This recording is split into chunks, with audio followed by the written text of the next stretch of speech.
Bienvenue dans la vidéo construction tableau de bord commercial numéro 6. Aujourd'hui, nous allons continuer avec la construction de notre tableau de bord. Ici, nous allons taper l'état des stocks. Nous allons insérer une formule ici qui va nous renseigner sur l'état des stocks.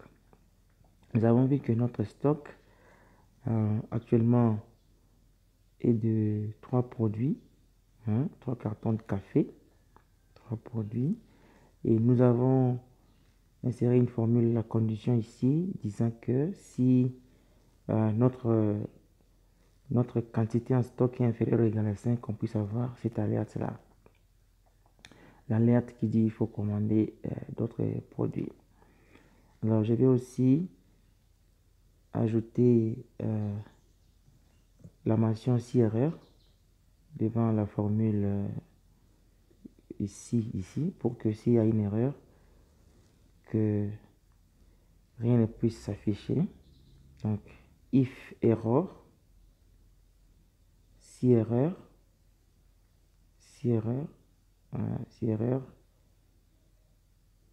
on ouvre la parenthèse, et puis je vais à la fin de la formule, virgule, j'ouvre le guillemet, deux traits d'union, je ferme le guillemet, je ferme la parenthèse.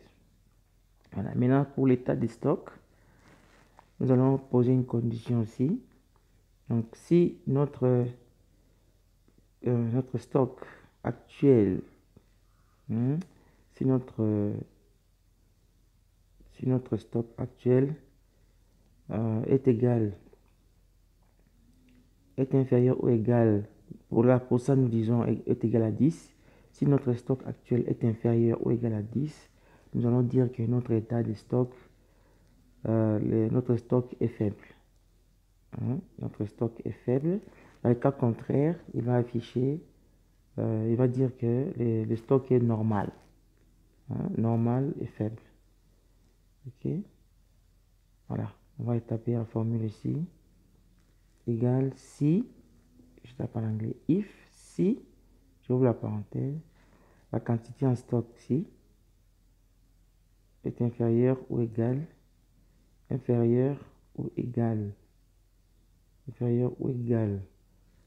10, alors qu'ils nous disent que notre stock est faible. État de stock, non, baisse. On va dire notre stock est en baisse. Baisse. Dans le cas contraire, virgule, virgule veut dire, dans le cas contraire, il va nous dire que le stock est normal. Normal, je tape entre guillemets normal. Je ferme les guillemets, je ferme la parenthèse. Je valide avec la touche entrée. Vous voyez maintenant, l'état de stock, c'est en baisse parce que nous avons que 3 cartons de café dans notre stock. Alors, si je change un produit, je prends par exemple le produit numéro 2, je valide, valider. Voilà, pour lui, tu vois, le stock est normal parce que nous en avons en stock 81 cartons de beurre. Donc, le stock là est normal et il n'y a pas d'alerte. Tu vois? Ok. Alors, je vais ajouter la mention si erreur, comme partout, pour corriger les erreurs. If error ou si erreur. If error, je vais à la fin de la formule. Alors, deux points d'union, je trait d'union, je valide. Voilà. Ok.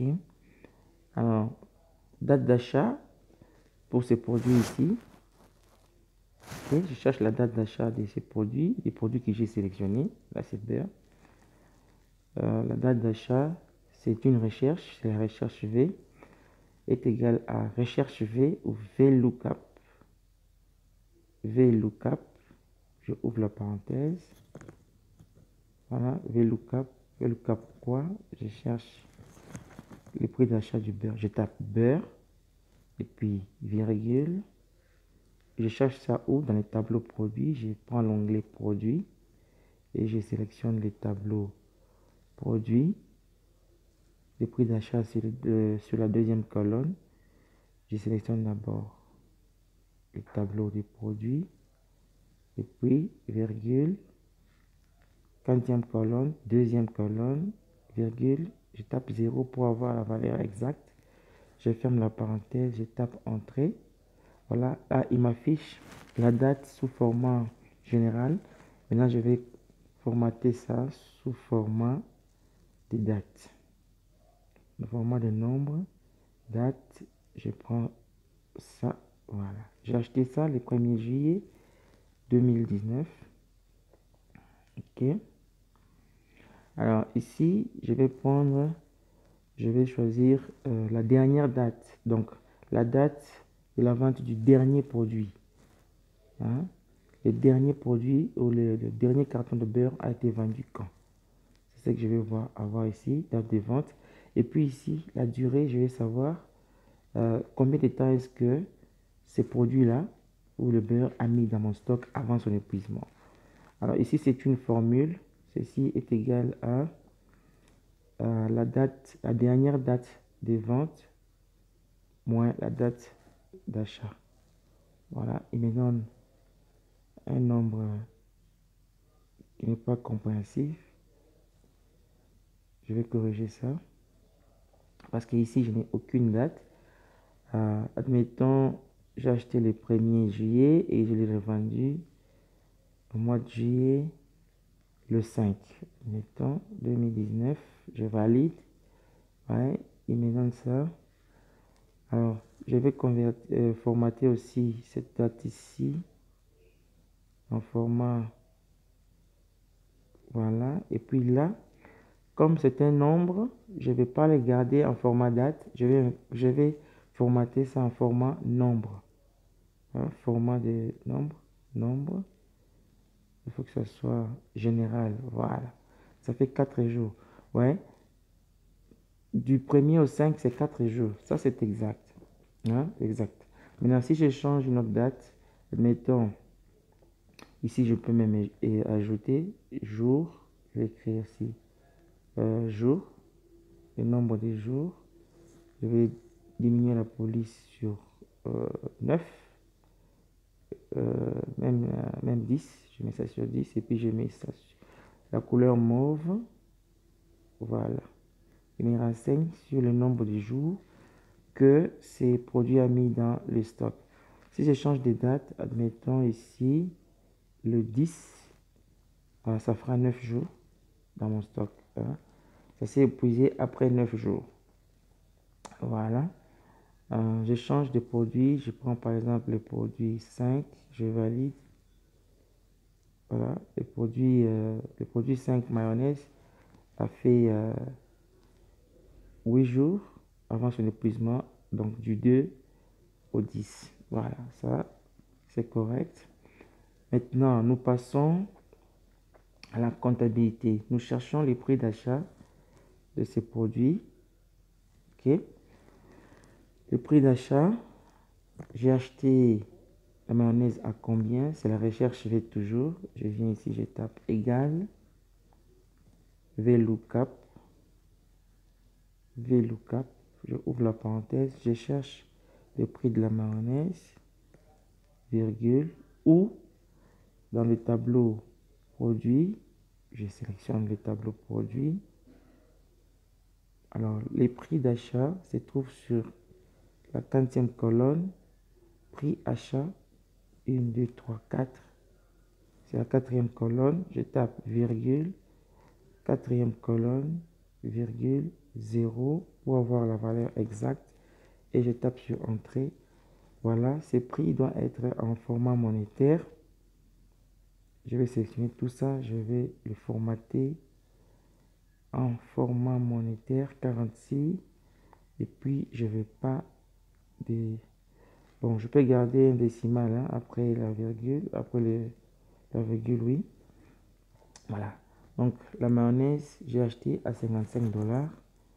Si je change de produit, je prends par exemple le produit 1, je valide avec entrée, j'ai acheté ça à 25 $, c'est le sucre. Ok, Ok, si je change de produit, je prends le deuxième produit. Produit 2, je valide. Le beurre, j'ai acheté ça à 30 $. Ça, c'est correct. Maintenant, je cherche le prix de vente. Le prix de vente, c'est pareil, est égal à la recherche V, V lookup, je ouvre la parenthèse, je cherche le prix du beurre, virgule, ou dans les tableaux produits. Tableau produit, ici, je sélectionne tous les tableaux produits, et puis je tape la virgule. Si se trouve sur quelle colonne, le prix des ventes, bien sûr, prix de vente, c'est ici. 1, 2, 3, 4, 5, sixième colonne, prix de vente, c'est la sixième colonne, virgule, je tape 0, je ferme la parenthèse, je tape entrée, voilà, les prix de vente, c'est 45 $. Si je change de produit, produit 3 par exemple, j'ai acheté à 45, je vends à 60. Alors, total achat. Le total achat, c'est le montant total que j'ai dépensé pour acheter la totalité de ma marchandise que j'avais mis en stock. Par exemple, dans le cas du thé, ici, ça sera 80 cartons de thé. J'achète au prix de 45 $. Donc, c'est ça le total achat. Ça, c'est la multiplication tout simplement. Ceci est égal à le prix d'achat multiplié par le nombre de produits. Hein? Ça m'a fait 3600 $. Alors ici, je vais corriger les erreurs. Je tape if error, comme partout. If error, je ouvre la parenthèse. Je vais à la fin de la formule. Je tape virgule. Je ouvre les guillemets, deux traits d'union. Je ferme les guillemets. Je ferme la parenthèse. Je valide. Je fais pareil ici. If error. If error, je ouvre la parenthèse. Je vais à la fin de la formule, je tape virgule, je ouvre les guillemets, deux points d'union, je ferme les guillemets, je ferme la parenthèse, je valide avec entrée. Pareillement ici, if error, si erreur, je ouvre la parenthèse, je ouvre une autre, je ferme ici, virgule, je ouvre les guillemets, deux traits d'union, je ferme les guillemets, je ferme la parenthèse et je valide. Là, j'ai corrigé les erreurs, ce qui fait que si je tape un produit qui n'existe pas sur ma liste, il va afficher que des traits d'union. Par exemple, produit 9, je valide. Vous voyez, il affiche des traits d'union parce que là, il n'y a pas de date. Ici, je n'avais pas mis, c'est pourquoi j'ai eu cette erreur. Je corrige. If error, alors, je vais à la fin de la formule, virgule. Il m'affiche les traits d'union. Voilà, c'est ce qui est fait. Ici, pareil aussi. Je tape si erreur, if error, je ouvre la parenthèse. Je ouvre la parenthèse encore. Je ferme, virgule, trait d'union, je ferme, entrée. Voilà. Comme ça. Maintenant, je change de produit. Je prends un produit qui existe. Produit 3. Voilà ce que ça fait. Alors, total vente. Total vente, ça sera les chiffres d'affaires, les montants que je vais réaliser lorsque je vais vendre la totalité de mon produit au prix des ventes. Ceci est égal au prix des ventes multiplié par la quantité totale de mes marchandises. Voilà. Et ici, je vais taper si erreur.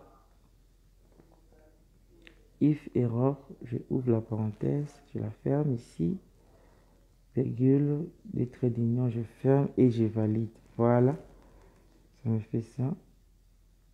Et les profits par produit, hein, je gagne combien par produit? Si je vends un produit, je vais gagner quel bénéfice? Alors, je vais me limiter ici pour la vidéo numéro 6 et on va continuer avec la 7e. À tout à l'heure, bye.